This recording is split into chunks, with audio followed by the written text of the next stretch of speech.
Hai, Assalamualaikum warahmatullahi wabarakatuh. Kembali lagi di YouTube channel saya.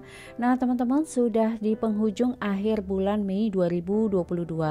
Waktunya saya buat budget plan untuk bulan Juni 2022. Buat teman-teman yang belum terbiasa untuk budgeting, yuk sama-sama kita mulai dan biasakan untuk atur keuangan kita setiap kali kita dapat penghasilan. Meskipun kita sebagai istri mungkin tidak punya penghasilan atau tidak punya penghasilan tetap, ya anggap aja ya teman-teman, transferan setiap bulan yang Pak suami kasih ke kita itu anggap saja sebagai penghasilan kita sebagai ibu rumah tangga.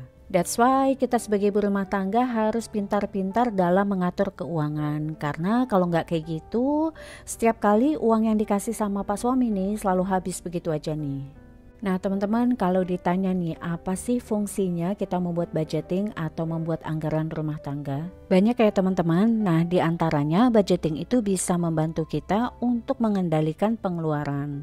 Nah dengan budgeting juga kita tuh jadi tahu ya teman-teman, pengeluaran real kita setiap bulannya itu yang benar-benar kita butuhkan itu berapa sih? Jadi uang yang setiap bulan kita dapatkan bisa langsung kita alokasikan ke dalam beberapa pos. Yang pertama pos kewajiban, yang kedua kebutuhan, dan yang ketiga keinginan. Nah kalau kewajiban ini diantaranya nih misalnya untuk membayar hutang seperti membayar cicilan KPR, cicilan kendaraan, atau hutang-hutang lainnya. Karena memang ya teman-teman, sifatnya wajib itu ya memang harus dibayar. Sedangkan untuk kebutuhan itu biasanya pengeluaran-pengeluaran yang sifatnya rutin kita keluarkan setiap bulan. Nah sedangkan untuk pengeluaran keinginan itu sifatnya bukan wajib dan juga mungkin belum tentu kita butuhkan. Oh iya teman-teman, untuk tema dari buku jurnal keuangan saya di bulan Juni 2022 ini sebenarnya random aja ya teman-teman. Jadi kebetulan saya tuh baru ingat nih ada paket yang sebenarnya tuh udah datang dari sekitar 2 bulan yang lalu. Tapi saya baru ingat ya teman-teman, baru ingat untuk dibuka. Nah ini sekalian aja saya buka, terus saya lihat perlengkapannya, boleh deh sekalian saya coba untuk jadi tema di bullet journal untuk keuangan saya bulan Juni 2022 ini. Nah biasanya kan kalau ada perlengkapan baru nih teman-teman atau ada paket baru, saya buat video nih untuk Shopee Stationery Haul. Tapi karena belakangan ini memang kerasa banget nih teman-teman karena banyak kegiatan di luar, jadi lumayan capek nih. Karena memang akhir-akhir ini ya teman-teman, apalagi setelah pandemi ini sudah lumayan membaik nih teman-teman. Kebetulan memang suami saya sering keluar kota dipanggil untuk urusan dinas, jadi memang saya dan anak saya juga memang harus ikut nih teman-teman. Dan memang yang paling melelahkan itu selama di perjalanan ya teman-teman, karena lumayan nih dari perjalanan kota kami menuju kota Palembang itu sekitar 5 jaman. Meskipun kalau udah ketemu kota besarnya happy-happy aja ya teman-teman, karena biasanya bisa ketemu sama teman-teman juga. Selain itu juga ada kegiatan organisasi nih teman-teman yang cukup aktif. Dan kegiatan saya di weekend baru-baru ini ikut sertifikasi ya teman-teman sebagai financial planner atau sebagai seorang perencana keuangan yang bersertifikasi. Nah alhamdulillah ya teman-teman, sekitar kurang lebih 3 bulan dari bulan Maret itu saya udah coba-coba cari tahu nih teman-teman mengenai sertifikasi untuk financial planner. Dan alhamdulillah nih teman-teman, saya dapat untuk batch keduanya. Untuk course-nya saya ikut dari Pusat Pengembangan Akuntansi Fakultas Ekonomi UI ya teman-teman, selama kurang lebih dari bulan Mei ini, 21 Mei sampai nanti Juli, pertengahan Juli. Untuk course-nya sendiri itu via online ya teman-teman, via Zoom. Nah biasanya jadwalnya itu setiap Sabtu pagi dan juga Minggu pagi. Setiap pertemuan itu materinya cukup padat ya teman-teman. Jadi untuk sekali pertemuan itu bisa membahas sampai 57 halaman dan itu isinya daging semua teman-teman. Dan memang karena background pendidikan saya itu teknik ya teman-teman, bukan ekonomi. Jadi memang saya harus ekstra nih teman-teman, ekstra effort untuk belajar dari sehari sebelumnya nih teman-teman. Jadi misalnya besok ada kursus nih teman-teman. Jadi sehari sebelumnya itu saya harus benar-benar pelajari dulu nih teman-teman, modul yang besok dipelajari itu apa. Karena memang biasanya tenaga pengajarnya itu ngajarnya memang secara singkat dan padat ya teman-teman. Jadi mungkin karena keterbatasan waktu juga, kalau peserta course yang lainnya sih rata-rata mereka lulusan atau backgroundnya ekonomi ya teman-teman. Bahkan mereka kebanyakan tuh lulusan UI sih teman-teman, S1 maupun S2 nya.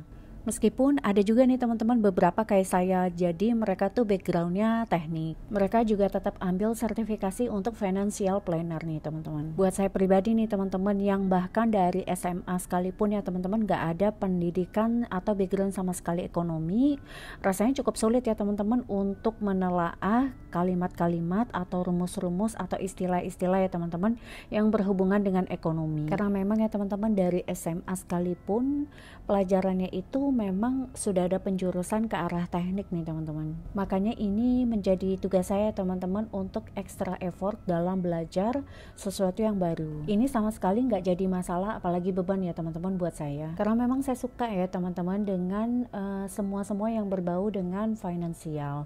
Dan saya baru notice passion saya di sini itu setelah justru saya terjun ke dunia kerja. Mudah-mudahan setelah saya ikut course ini ya teman-teman, nanti ujiannya saya bisa lulus nih. Amin. Nanti setelah saya lulus dan juga dapat sertifikasi, saya jadi lebih pede nih teman-teman karena sudah ada gelar sebagai Professional Certified Financial Planner. Insya Allah ini bisa jadi amal jariah saya teman-teman karena jadi bisa sharing ke teman-teman nih mengenai apa aja yang udah saya pelajari nih di Financial Planner. Karena memang banyak banget nih ilmunya teman-teman yang bisa saya pelajari dan saya share ke teman-teman.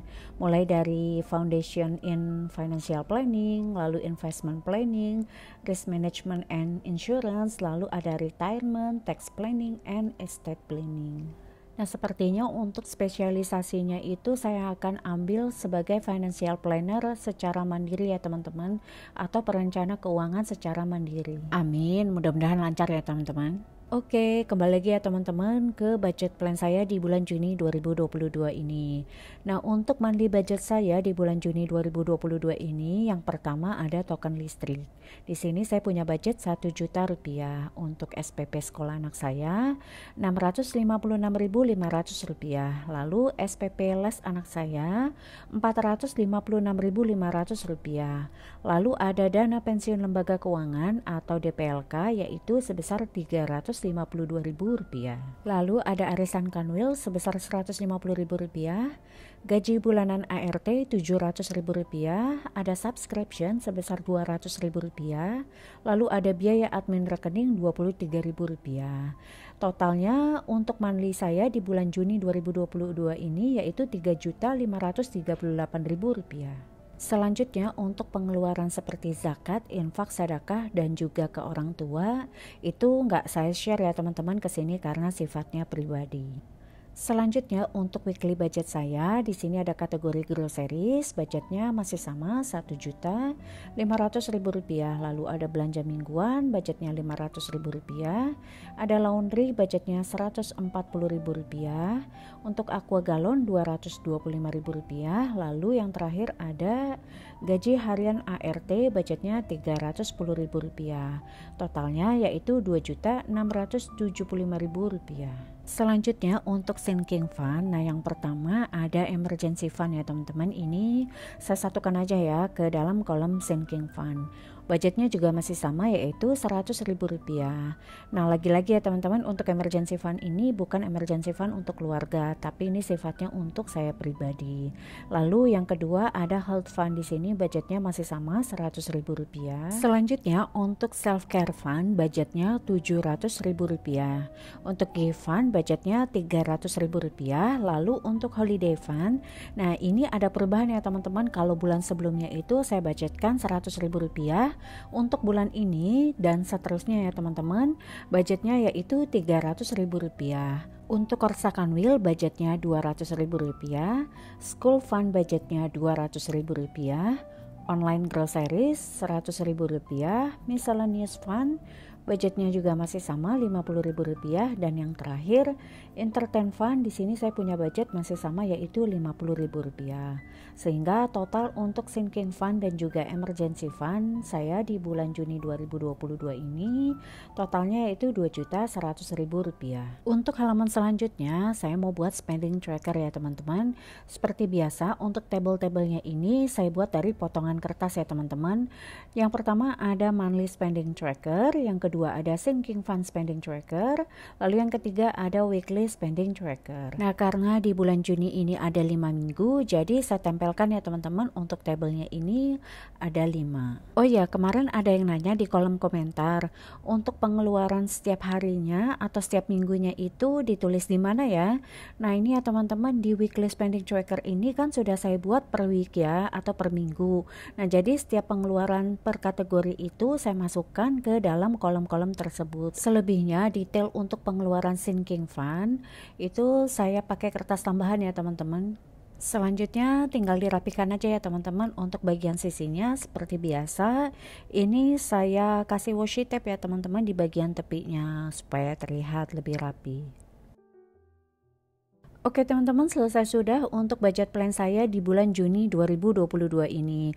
Mudah-mudahan apa yang saya sampaikan di video ini dapat bermanfaat untuk teman-teman. Please klik like kalau kalian suka dengan video ini. Jangan lupa di share jika dirasa bermanfaat. Dan jangan lupa di klik subscribe untuk mendukung channel ini. Dan wassalamualaikum warahmatullahi wabarakatuh. Bye.